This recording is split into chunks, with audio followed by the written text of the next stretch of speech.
Herrera, Wagwan, welcome back to the Extra Digest podcast. The baddest sport podcast in the 254. My name is Justin. They also happen to call me the Jabroni Slayer.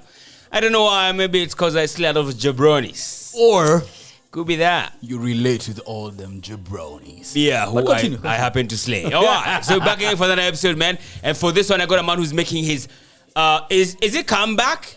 I don't know how to call it this one because he's been missing in action for a couple of weeks right now, but he's back right about now. We're talking about the Vibes Alliance. Everywhere you see him, you know it's going down. He's there upon. I'm talking about Vibes Alliance, but I call him Timo Thingure. Welcome back, bro. How you doing, my bro? How you doing? Welcome back, my man. My coffee. We're back. Welcome back, bro. We there upon. Thank you very much, man, bro. How you doing? I'm all right. You've been missing in action for a minute. Yeah. And my illness is a car Tom Cruise right now. But you see, the thing is, December and early January is my peak season. So, travel a bit here, there, and all that. So, and now things have settled down. We're back. It's January. Lazima tufanye. Yeah. Speaking of January, guess who's slightly older now?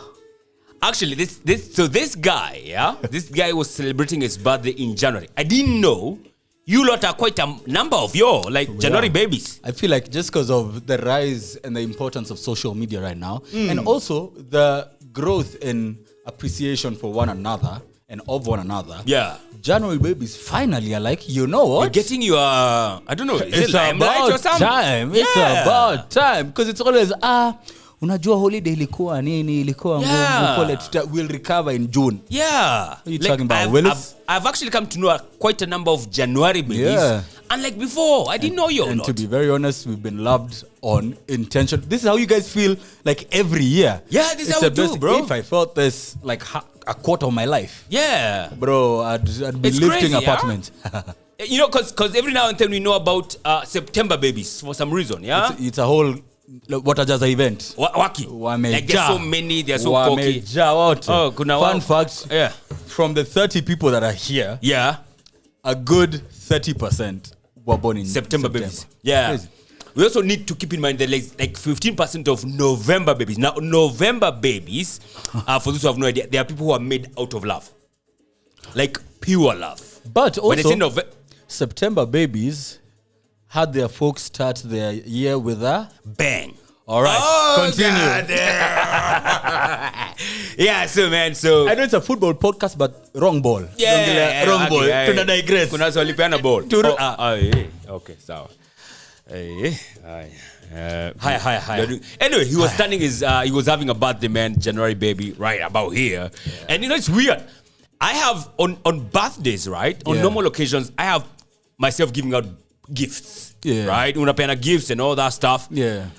On his birthday, dude was giving me gifts. But you see, I need more of you, bro. But we're January babies. Is that how you move?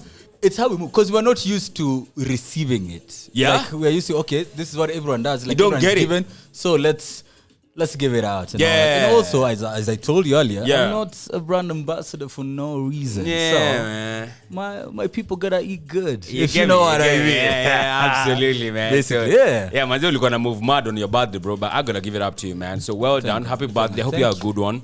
I had a good one for like a week. It's a fantastic way to turn the year and then back it up with your birthday, isn't it? It's crazy. It's great. And it's very quick. So for context, it's on the 10th. Yeah. And so for people, New Year, New Me starts on the 1st. Yes. For me, it's always 10th. Yeah. So I have a December XXL. Oh, goddamn. You know, like my December is 6 weeks. If yours is 5, mine is 6. If yours is 4, mine is 5.5 or something, you know. But also, I always take like 10 days into the year and like recalibrate all that. And then, here we are, man. Back talking about football, the thing that we love. Yeah. And man, I don't even know where to begin. Good stuff, with the happenings of game week 22. Before we even get there, let me just say, I like that you've come back at this point in time, because I know I pushed some agendas. You did. Here and there when you are away. I said you're moving because Manchester United are collecting else for fun. But in that time, we beat you guys, we drew the Liverpool, we beat Man City. So was it really like... Yeah, was it in December when you beat Manchester City? I don't remember. Yeah, you probably can you now? So I pushed a few agendas. Yeah. I said this nigga is kind of chickening out.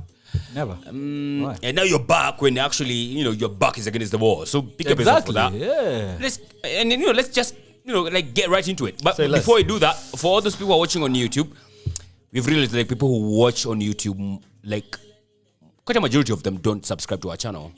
Like you have people who are watching the channel but have not subscribed to it. You have one job. Simple. Ding. Sit on it. Ding. Simple.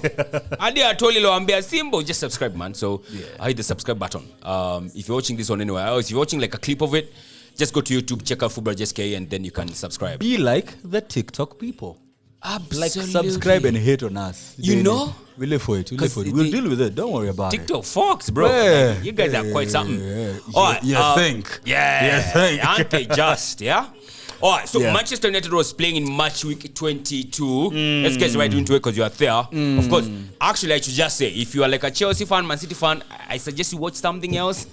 This feels like a Manchester United and Arsenal podcast right about now. Yeah. But Manchester United playing to Brighton, and Brighton are basically your husband's chore Manchester United. Brighton chore Manchester United. Bro. They own Manchester United. They have won back-to-back games at Manchester United. Out of the last 7, I'm telling you, they've won 6 of the last 7. That is insane. They've beaten us at least once since 2020. That is insane, Brighton bro. and Hove Albion. Guys who are promoted, when you watch them getting promoted. Down. When we had beer. Like, what? Is it because they're like 2 teams that you can't handle them? Brighton and Hove Albion. Is it because of that? No.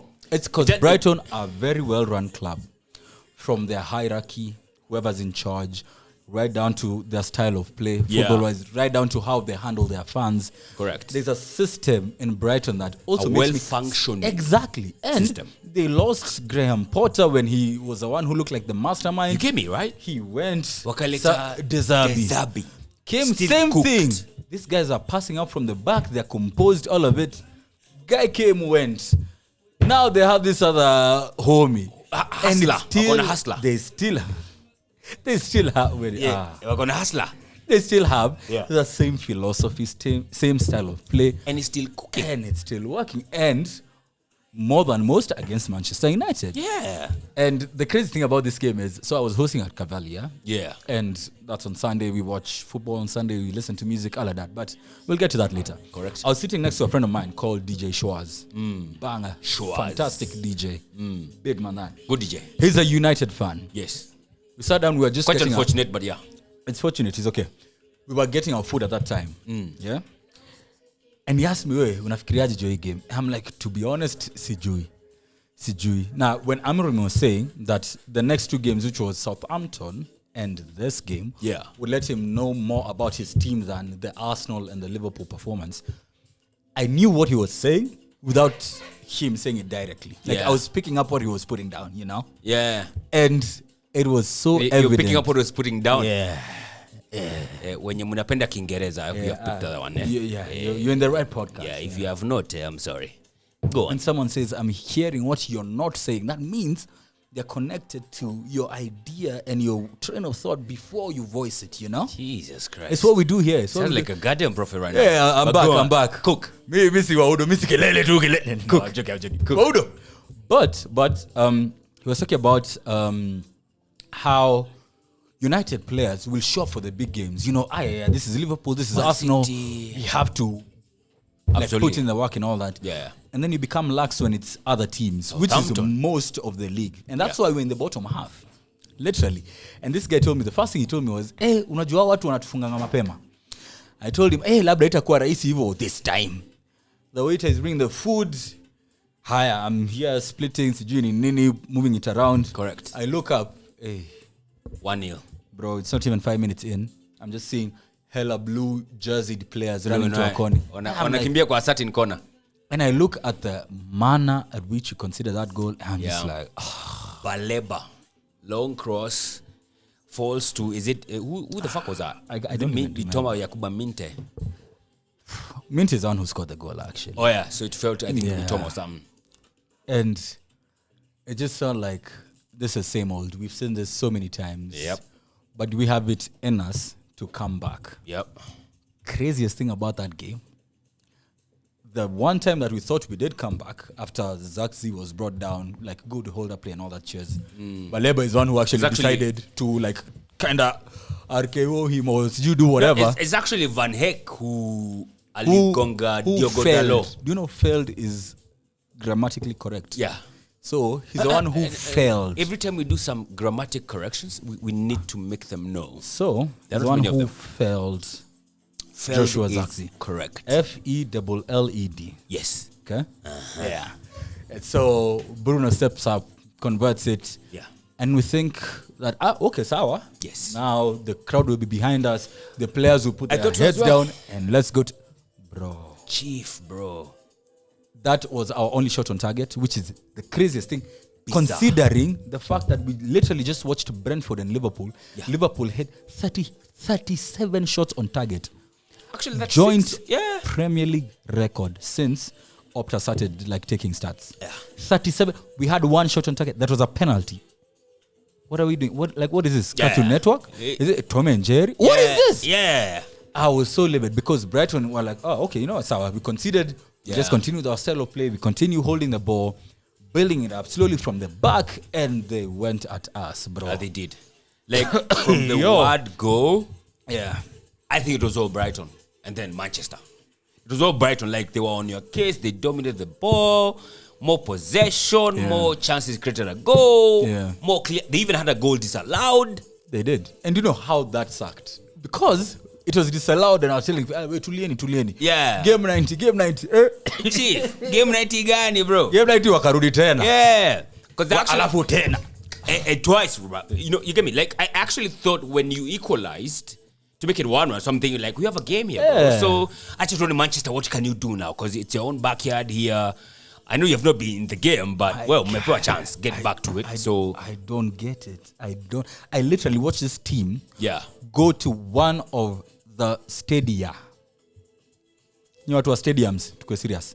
One of the stadia that we almost always lose. Yes. The Emirates. Almost always. Yeah. Also Anfield. Also the Etihad. And these are guys who, when there were 10 men, 11 men, whatever, they put in a performance. Now we are home and we've been handed a lifeline. Yeah. And a way back into the game. Take it. We know where we are. Yeah. Take advantage of it. Put these guys away. Get the 3 points. On to the next. Bro. Like, so what is it then? Because we have seen Manchester United go to Anfield and come out with a draw when everybody expected you to get battered. And comfortably. Like we literally paused the game for a good percent of the game. Absolutely. Like zile za, I even triple captain Mo Salah kwa FPL. My God. 18 Simba. I triple captain Mo Salah against Manchester because I was like, it's Manchester United. They're gonna get clapped and then some, right? Yeah. We have seen you go to not to Anfield. We have seen you go to Etihad and come out with 3 points. Yeah. You have seen you go to Emirates. It could be a cup, but still, you went to the Emirates and you got a win. You know, that's not the cup. You know, it's a cup. We don't care how you do it, just win. That's right? Literally a results-based tournament. Completely. You win or you don't. Yeah. Simple as. So after all that, then I watch you against Southampton, bro. You get played out of the park, bro. At home? At home. I don't know. Maybe it could be Southampton and all that clinical and stuff, but man, they had you on the ropes. Yeah, I think it's also a quality issue. If those guys were clinical, if Southampton were clinical, man, they're absolutely cooking. If they had someone who's half decent up front, at a 10, they're 4-0 up halftime. I swear down. So there was Southampton. There was this dude who constantly cooked Lenny Yoro. It doesn't matter what his name is. It doesn't matter what his name is. He had Lenny Yoro looking like a goddamn pirate in the Captain Phillips movie. He had him on skates. I don't understand, bro. And then Lenny Yoro, and it's a bit weird. Lenny Yoro give me a Brighton like a suspect. But also, so you give me a Southampton. The thing that covered Diallo's Nini was a hat-trick. And it's a hat-trick in the last 10 minutes, which is great for him. Yeah, very good. As a right wing back. It's the Premier League. We don't care you win it, just win. But the problem is, when you're playing that much far forward, yes, you leave your centre back, and in this case, your right centre back exposed. So there's always two people on Lenny Yoro. Yeah. Because Diallo was only one guy. Not very much defensive. One guy. But also, Sulemana. That dude, bro. But you see now, he's like Adama. You're rapid. What's your end product? No clinicality. Yeah. So, but yeah, just back to the Brighton game. Brighton played us off the park. They looked like they were the home team. They take a shot, get back the ball, recover. They'll be the first ones to the second balls. Facts. The same ones who are shifting the ball from side to side. They bossed our midfield.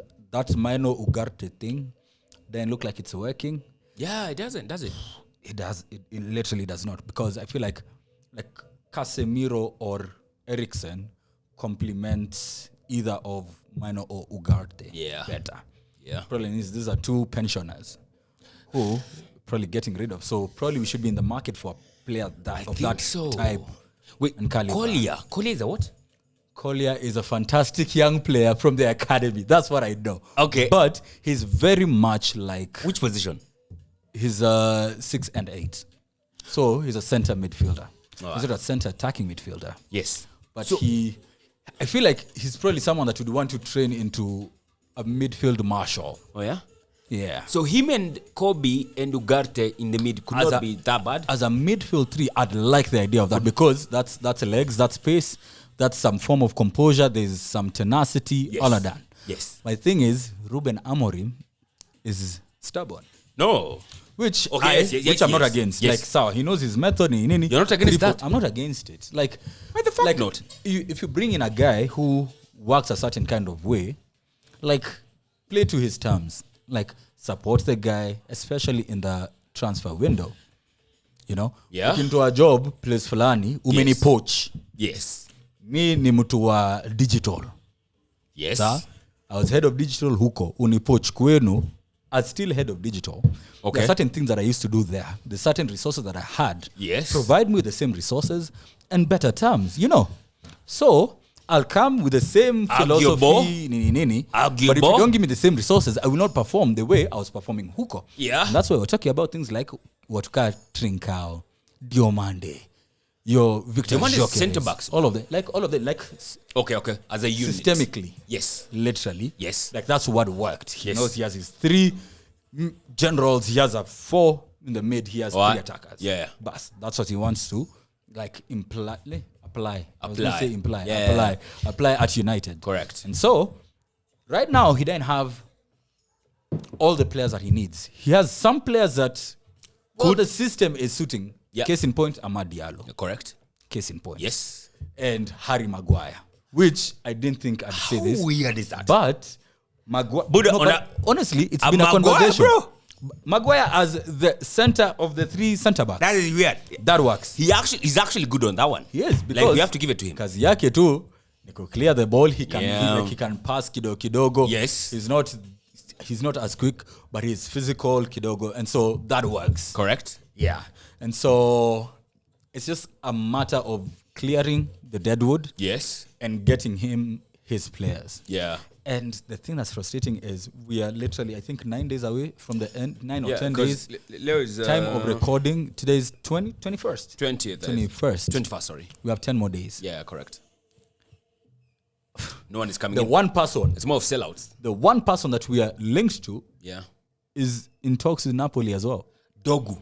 Is it Dogu? Yeah, something like that. Yeah. Something like that. Dog walking. He's dog walking your asses right now. For me, I feel like, okay, so he's a young player in Nini, combative, pacey. That's good. But it feels like a Malasia. Oh, yeah? Yeah, like, we've never heard of this player. Which club? Bro, Siju. Is it Feyenoord? Siju. No. He's playing for a Serie A club. Honestly, I don't know such as a club. Hata mimi siju. Na nimekuambia sijaona compilation hata moja. So labda ndaenda nitafute. Zile za welcome to Manchester United. Nicolas Pepe. Is it Did he pay hope? Yeah.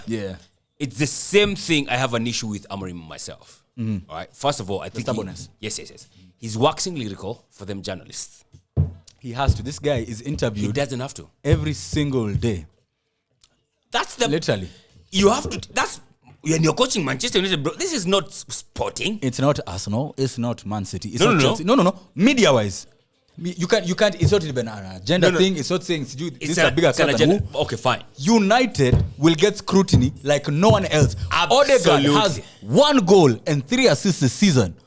Bruno has way more than that. We are the worst team in social media. Who's the one that's being castigated? We are the worst team in social media. That's why not the point. When you are mega club, when you're a global club, yes, the pressure is all around. That's why he'll always be in interviews. Absolutely. And that's why he's probably gonna be waxing lyrical day and down. But also he's very clear with what he's saying. He does not mince his words.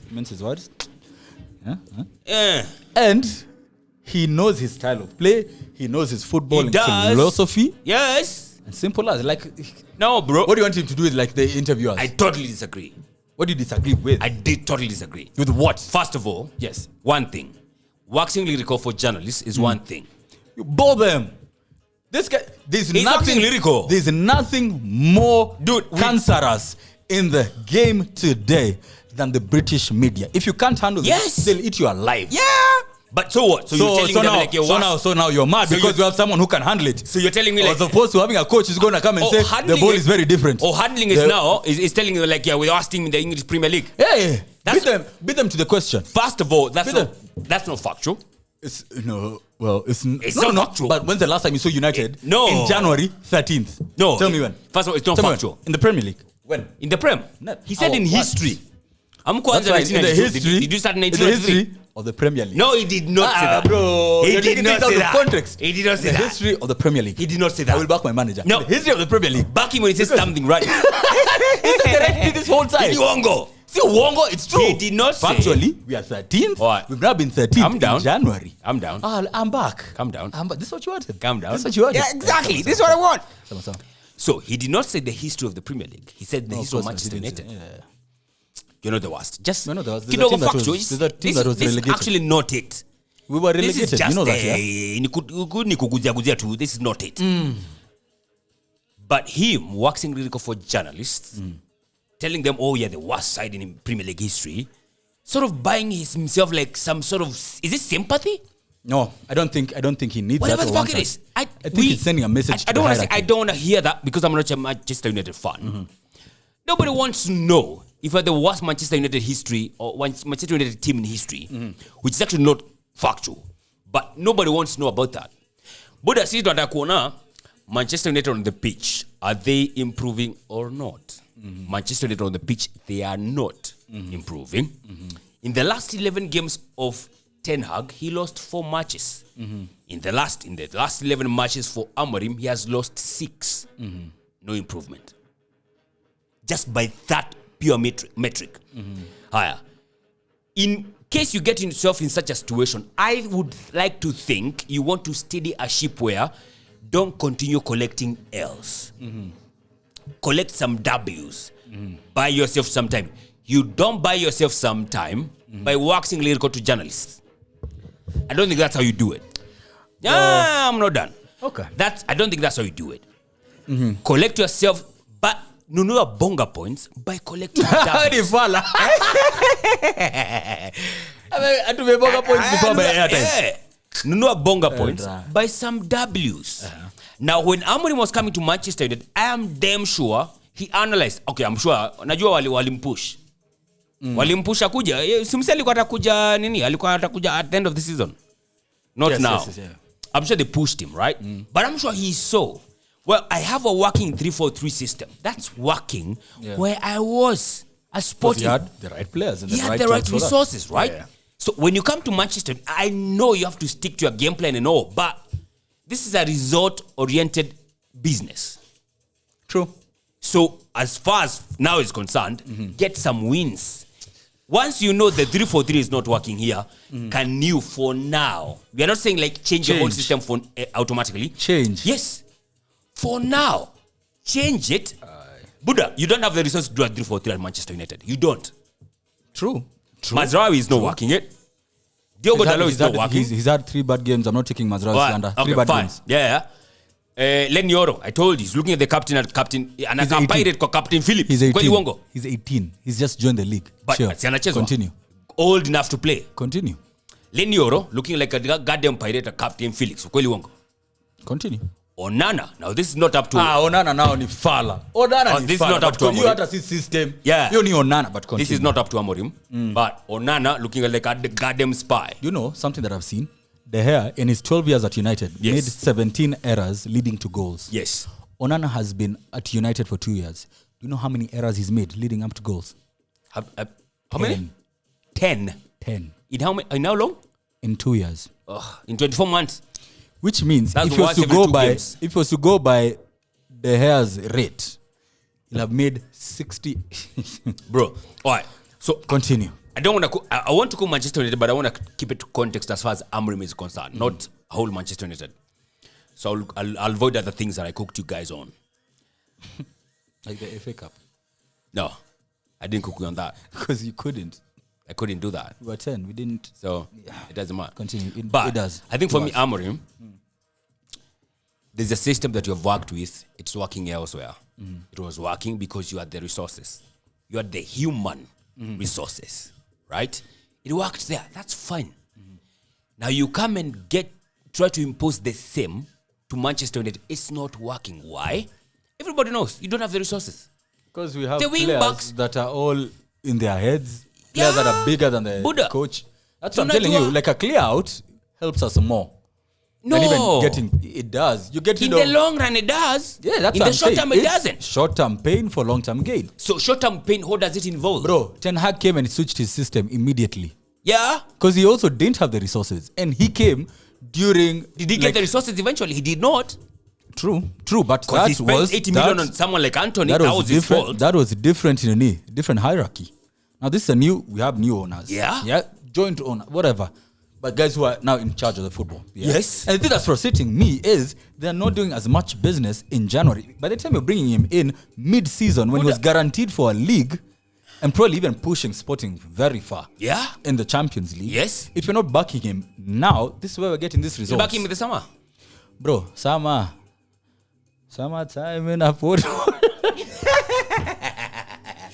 But so for me the issue is I have an issue with Amorim. You want him to I'll just twist, say it outright. not stick. Switch for now. I know you know it's 3-4-3 for you, right? It is. That's the one that's working. You have tried it. It's worked. It's tested and approved. Yes. Like fucking Burna Boy, right? So you're so mad. Tested, approved, and trusted, right? But for now, it is not working. Because it's not about you now. It's the resources you have to execute that. Yeah. You don't have the resources for that. Manchester United, you know for damn sure, hauna wing backs wenye kusaidia kazi unafanya. You know the wing backs are not working. Mazraoui may be fine, but on the left hand side, who do you have? And you know the club maybe. So, because I'm the fan here, Mazraoui plays on the left, Ahmad plays on the right. Really? Wing back wise, yeah. Does it help? Sorry? Does it help? It doesn't help because now they're low. It doesn't help, bro. In the last 5 fixtures, yeah? So that's the wing backs. In the last 5 fixtures you've played at home, you've lost 4 of them.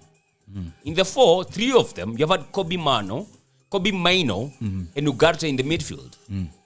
You've been played out of the park, bro. True. You lost to Bournemouth 3-0. Lost to Nottingham Forest 3-2. Newcastle 2-0. Brighton. The 2 of them, they cannot control enough in the Prem. They're not good enough. That means you have to have another midfielder. That means switch the system.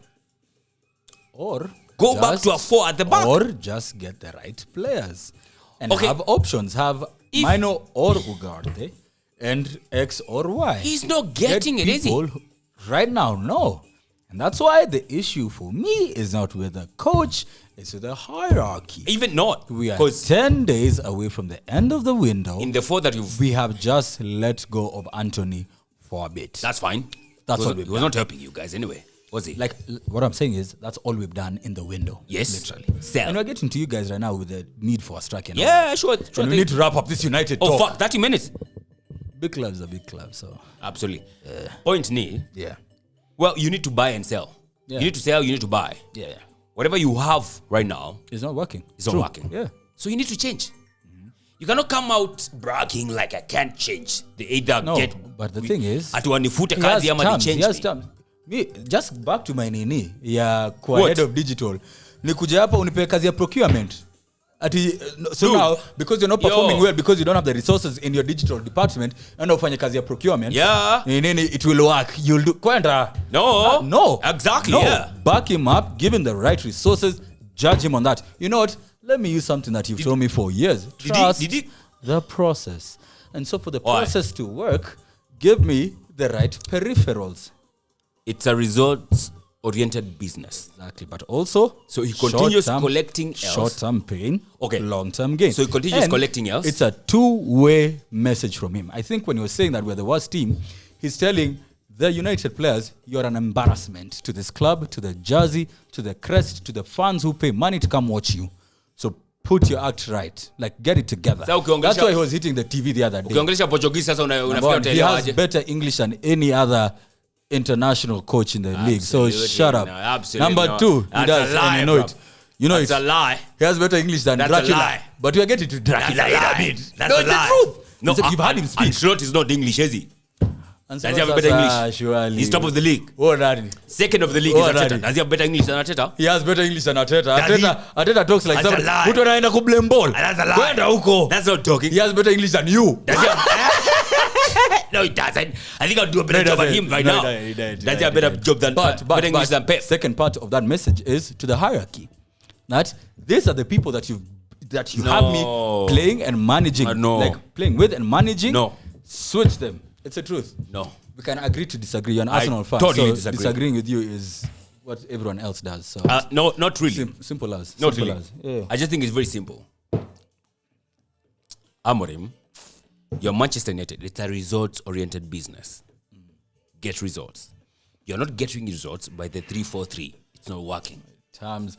We don't know the terms of the contract. We don't. Of course we don't. Probably he said this.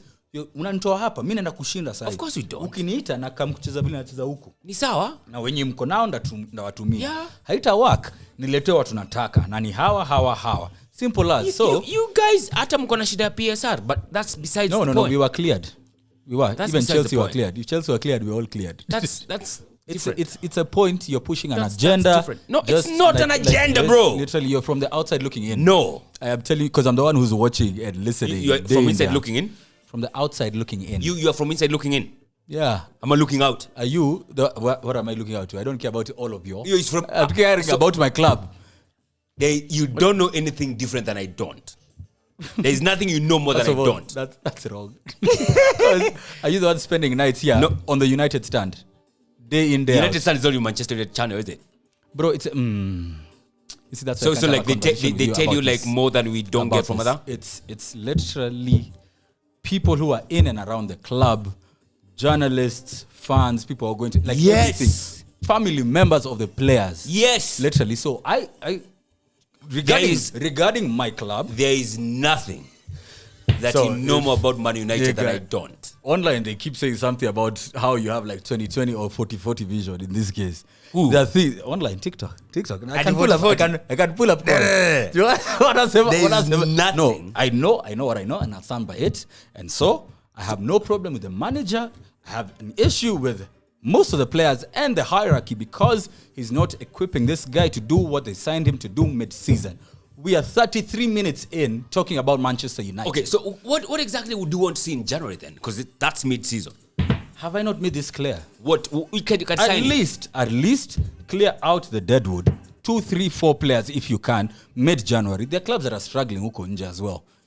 Offload players. You think clearing deadwood is just like a snap of a finger? Did I say that? No, because you're just saying like, but these are things that we've known since August. No, these are things we've known since August. I've been in the space where I have to clear out deadwood. Mm-hmm. And you can just clear out 3 we've been in clearing January. out deadwood. I've been wanting to since June. When this guy, exactly, because the need I have has been cleared there. out deadwood. How long did it take you? A minute. That's what I'm saying. And you think you'll like do that in we've January? Known that. No, like nyasha unisikizi. So January unataka clear out watu watatu. Unisikizi. That's what I want. Is that what's going to happen? Is wanting. No. And that's what, bro, what I want, what is realistic? I know these guys. Hakuna kitu tutafanya. Exactly. So talk about realism. Let's be realistic right now. That's what I'm saying. You asked me what I want to see in January. I'm answering your question. Okay, fine. Go on. Go on. What am I going on with? Go on. What am I going on with? Go on. Can we switch? Can we at least like talk about Arsenal for like 3 minutes? Let me just say, that's I think for me, Amorim, if he does not get results, I know he does not get fired Manchester United, but I think it's a results-oriented business. He needs to get results.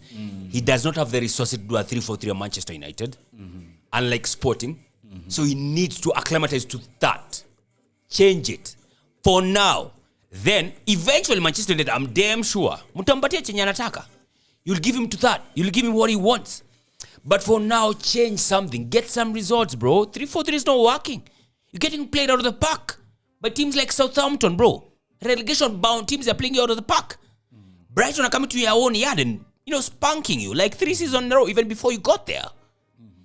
Change for now. But you keep in mind what you want as your own philosophy. And I'm sure Manchester United will get you that and you'll get there. That's fine. But you're going to be at you, I can't change right now. I have to stick to this. It's either me or them. It's either fire me or I stick to my own system. Come on. I don't think that's sustainable in the long term. We're going to agree to disagree. I'll back my manager, okay? Cool. Let's agree to disagree on that. Can we give Arsenal some...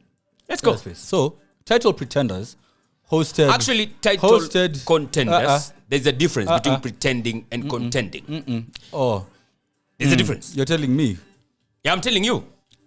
I think have you been there in the last 5 years? I've been there 20 times. Yeah. More than when is the last time you were there? When Twitter was active. When's the last time you were there? Okay, fine. When Twitter was not a thing. All right. When is the last time you were contending for the league? Sorry? When I took Van Persie away from you. That's when he realized. 12 years ago? I don't know. You do the math. 12 years ago. Before COVID. Which is more recent. So you want to school me about contending for the league? I want to school you because I've won the thing. Yeah. When did you win it? Sorry? When did you win it? You win it? I was 20 years ago. I won it 20 years ago. Stop right there. When did you win it? Stop right when did you win it? Because now... No, it's okay. It's okay. No. We are not stopping there. When did you win it? 12?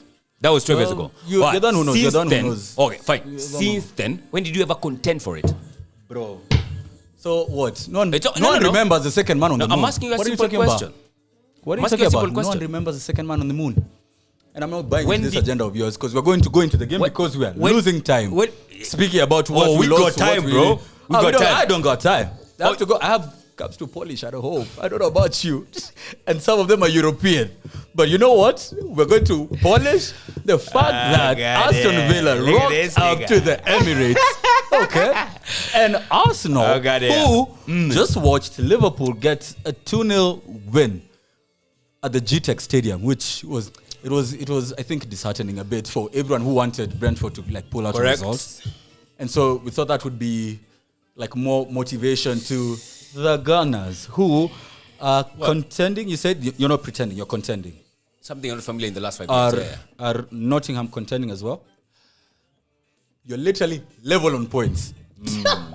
Are they contending or not? Potentially they could.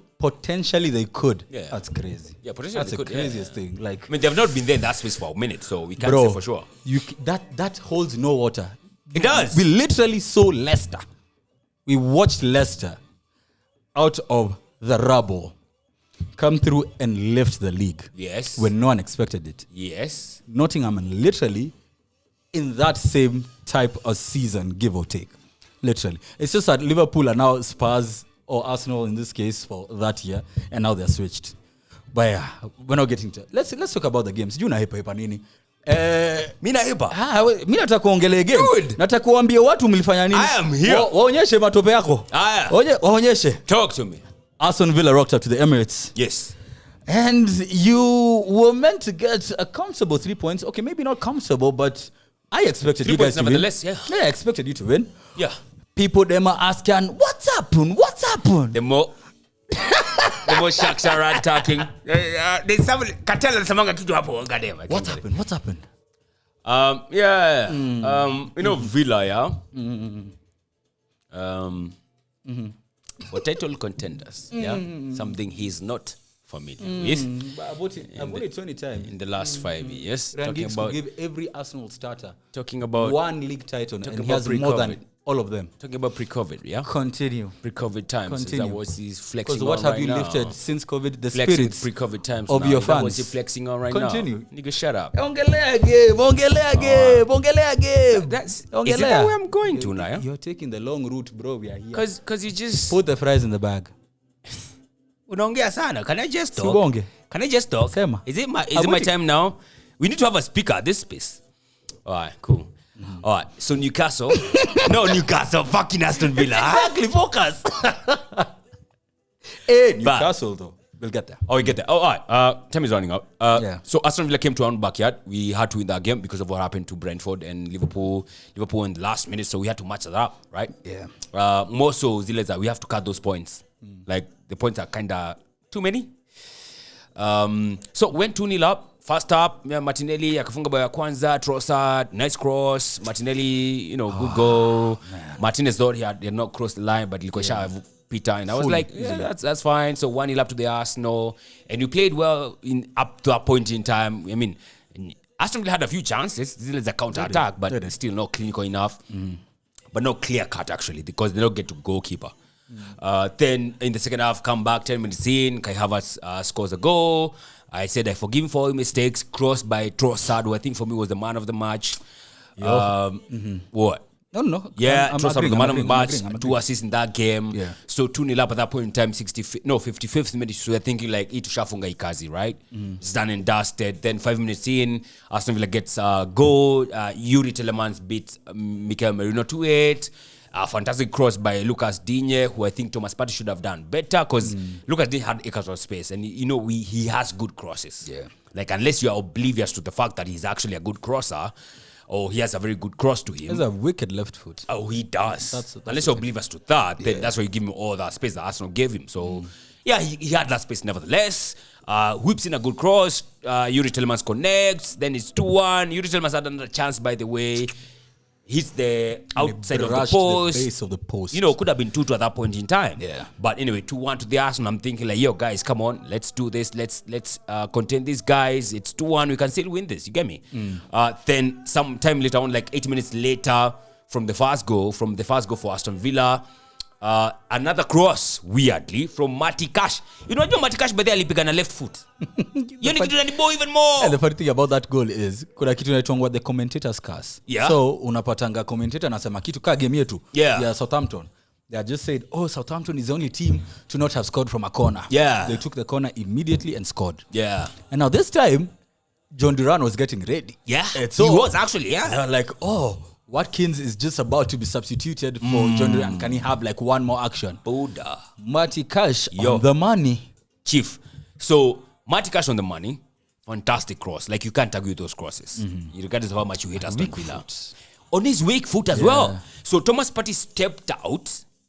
But he's the only one who did. the other two Timber did not. Gabriel Magalhaes did not. So, I mean, Oli Watkins, acres of space, and there's such a nice cross. So, what you do? Control it and just put it up past David Raya. He just wanted. David Raya had nothing to do by there in that game besides those two. Do you think he should have come for that cross though? Because it was a floated cross. It wasn't whipped in as such. No, I will not fault him. Are you just faulting Partey for this one? Clean. Okay. I thought he should have done better. But then again, he's not a right back. But I still think, even if you are not a right back, I mean, honestly, like, it feels like you are a defensive midfielder. Yeah. Feels like this is a defensive thing. It's kind of basic if you ask me. Neutralize it. Yeah, and that's what I have an issue with. I have an issue with Thomas Partey for that one, right? And even the players, because you can't go 2-0 up and then you lose that lead when you're chasing for the league. If you're doing a top 4 chase, that's fine. If you're doing a top 6 chase, that's cool. I'm okay with that. But you're doing a title contention thingy. You don't let a 2-0 lead bypass you, bro. You don't do that. At home especially. You don't do that. That's down to the players. In one of the harder games, actually. I beg your pardon? In one of the harder games. Yeah, in one of the... Aston Villa, bro. Easy Manchester United. This is Aston Villa. They are much, much better. You can't be giving guys like Oli Watkins all that space. Come on, man. So United actually beat you just the other day, but continue. In the league. Continue. In the league, they can't do that. In the cup, fine. Yeah? You get me? Like, also, Arteta. Thomas Partey is not a right back. We have done that. But what could he do? You told me your right backs are injured. What could he do? Yeah, you have done that, I think, in 6 games. Or is it 5 now? It has not worked. We have not won a game. So who do you put there? Get a guy. They are centre backs. Is he trying to tell me like Maya Lewis Kelly is the only prodigy that can come out of the academy right about now.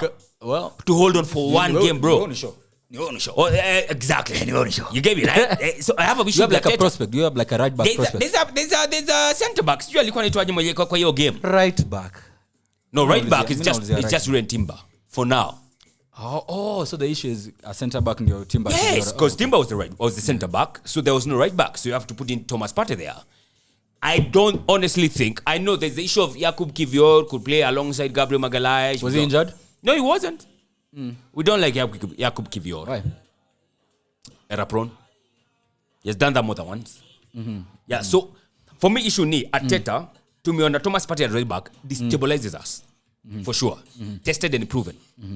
So still insisting on that one when we have seen it's not working. For me, that's a mistake. You cannot be doing that.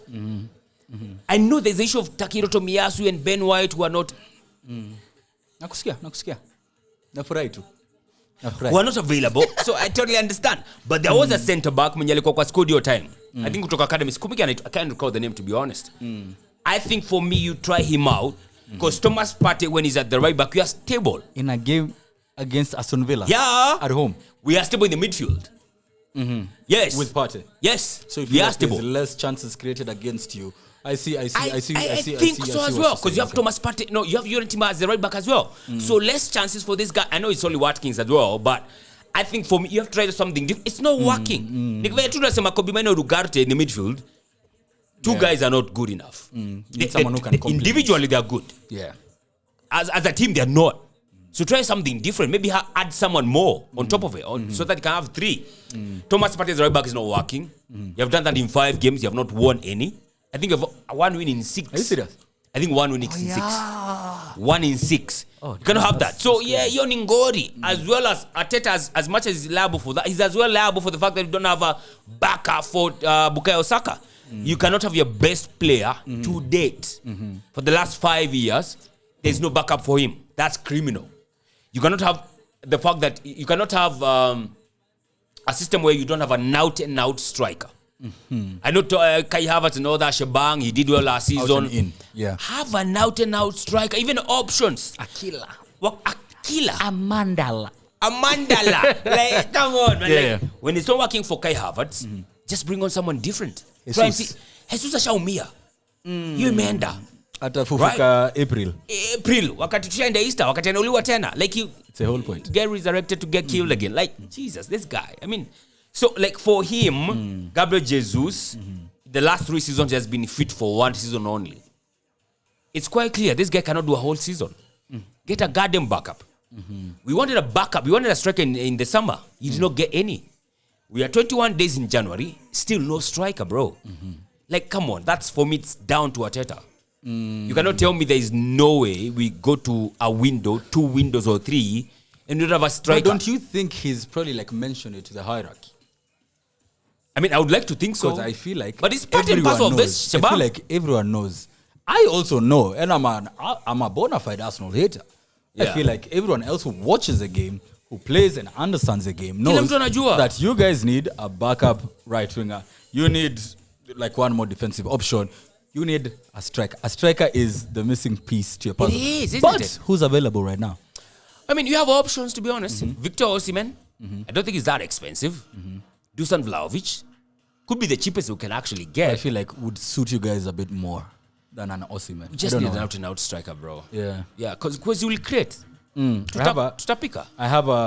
won't even call it a bone to pick, but just a touch point in your captain. Martin, 1 goal, 3 assists. Wagwan, what's going on? I mean, Odegaard, I swear down. Sisi got a baby. I don't know what's going on, man. Quality time. I don't know if he doesn't have a nanny or something. Kivior can go and be Odegaard's nan, for Christ's sake, man. Hey, I mean, Kivior, yeah.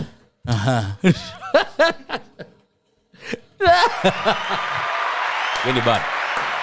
Kivior can go and be Odegaard's nanny, right? Because, I mean, Odegaard, man, he's been atrocious, to be honest. I saw someone made a compilation of his last 18 shots. Zote. Sure. Off target, bro. Crazy. It's not funny. Is it? You can't say it's... Okay, I'm trying to think. Yeah. Is it lack of having Saka on ground? Is it luck? Is it because he's just come from injury? But that's like 2 months ago. Yeah, it's 2 months, man. Is it like lack of belief in his forward line? I don't know. Like do the intricate 1-2 type thing? Like, I don't know. Honestly, is he burnt out? He can't be burnt out. He was injured for a while. Amelala. Yeah, I would like to think so as well. Is it? I saw a stat on Sky Sports. They were saying like a percentage of touches that Odegaard has had on the flanks in the last like 4 seasons. This season he has the highest. On the flanks? 34%. Yeah. So he's always going to the flanks. That's like the safest options. Anaipangori. Like in the middle third, chances created in the middle third, Arsenal is, I think, 19th in the league. What? Okay. If not 19th, though, it could be like the last 3. What? Don't create to the middle third. I don't know if that goes down to having someone like Kai Havertz as a striker or the fuck it is. Mm-hmm. We always go to the flanks. I mean, it's working for us because I think we have scored. Because I think we have scored the most goals in the league so far, besides Liverpool. But it's working. But still, bro, it's just fun. You need a variety. You need options. And Kai Havertz is another option, bro. I am tired of watching that guy. I am tired of watching Kai Havertz fluff chances. Would you offload him? No. I would not offload Kai Havertz. Like a backup or something? Absolutely. I want him playing against those cup teams. I'm talking Manchester United. I'm talking Norwich City. Those kind of teams. I want him playing. But Buddha, where it really matters, bro. I want a killer. He played against United. That's he was crap. We know. It happens. Big teams lose to small teams. It didn't happen daily. It happens. Big teams lose to small teams in the cup games. It happens. You're calling United a small team. Actually, right now we can be a bad. You are a small team. We might be a bad team. You're a small team right now. I'll let them deal with you. A small team. You have to see. No, United is a small team. Straight up. You have to see. There's a difference between a club and a team. So when you're gauging sizes, you don't like you're good or a bad team. There's no big or small team. There's a small team. United right now is a small team. No, that makes no grammatical sense. That's why we're very excited to have me back here to coach you. The club is big. So you're a good team or a bad team. There's no small or no, big. You can't. There's a difference. There's a difference. Yes. I can't teach you everything. No. There is a difference. Kuna Gemini, kuna Bixby. No. Kuna ile Twitter sijui inaitwa nini Grok. Buddha. Hizo end out I will never agree to this. You're a good team or a bad team? No. You're a super team. You're gargantuan. You're a good team. You're a juggernaut. You can be a good team. You can't be a big team or a small team. There's a good it's team. Like size of squad. No. There's a good team and a small club. There's a good team and a bad team. That's what I'm saying. No, you're not saying that.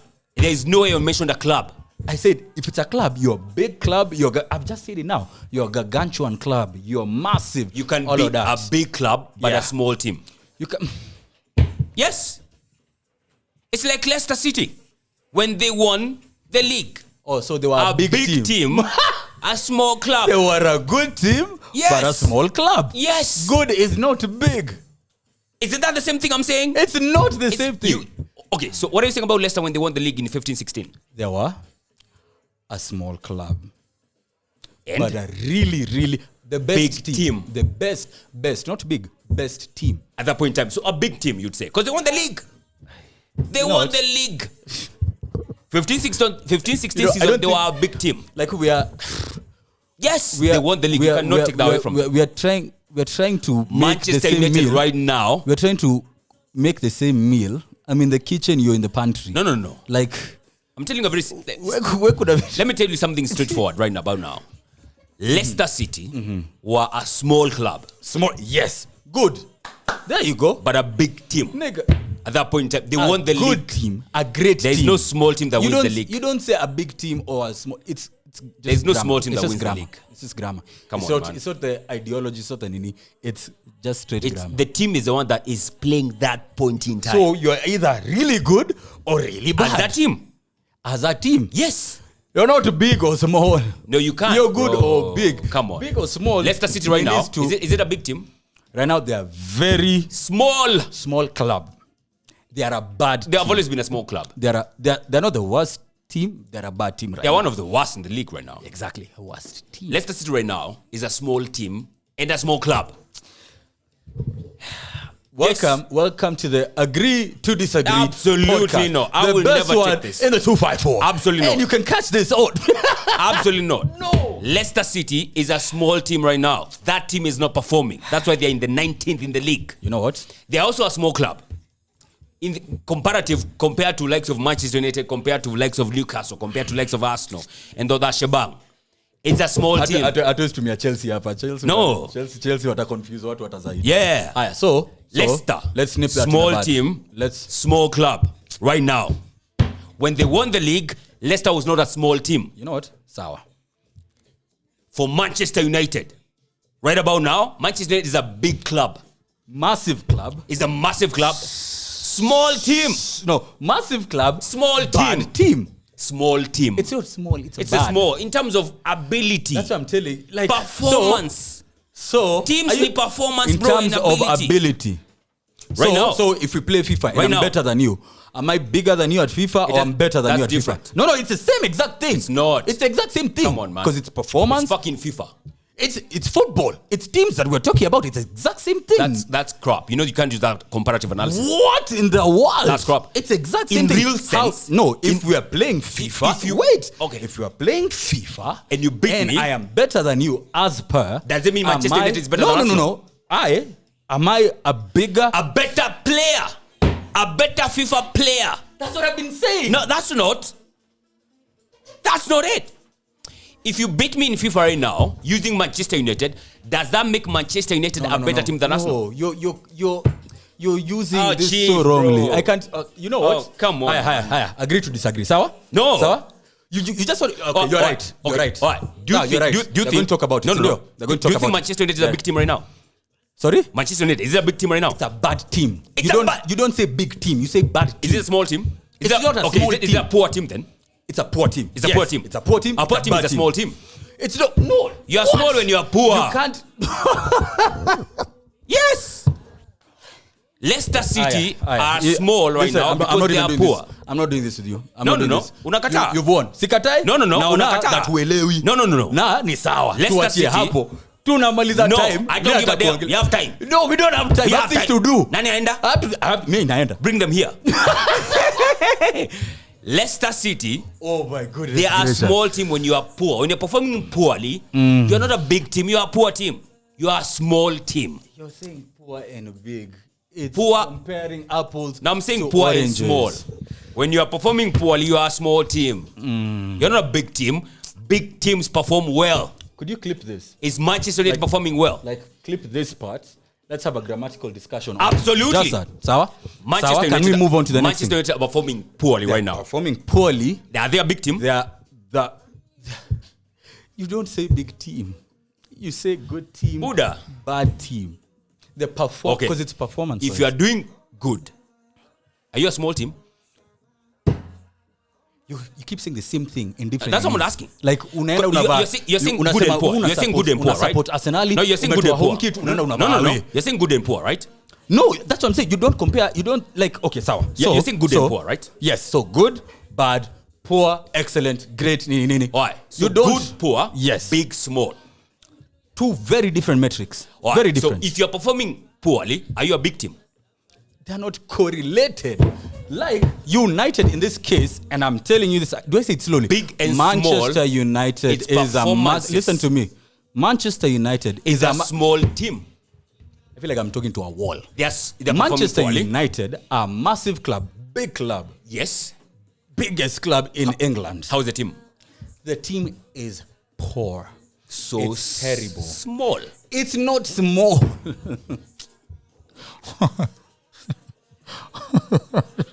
You know what? Actually, yeah. We can agree on this. Some sugar. That's why I've been saying for the last 15 minutes, agree to disagree. Let me tell you. All right, I'm not saying final yes, what you're saying. Yeah. I'm just saying we're on different sides. Yeah, absolutely. Of the Nini, sawa? Absolutely. Can we move to it's your club that is involved.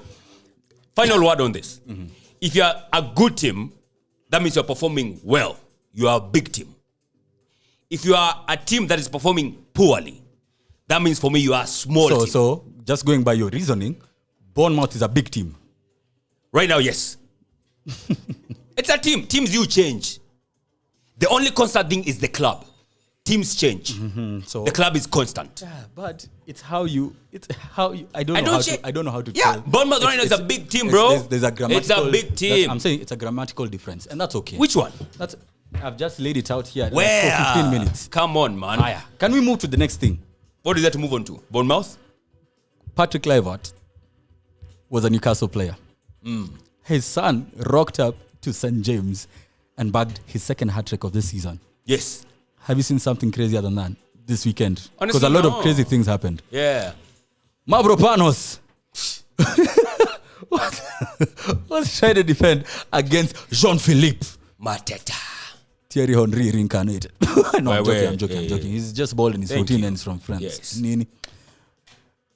He was dunked on big time. Hey, nutmeg, step over nutmeg.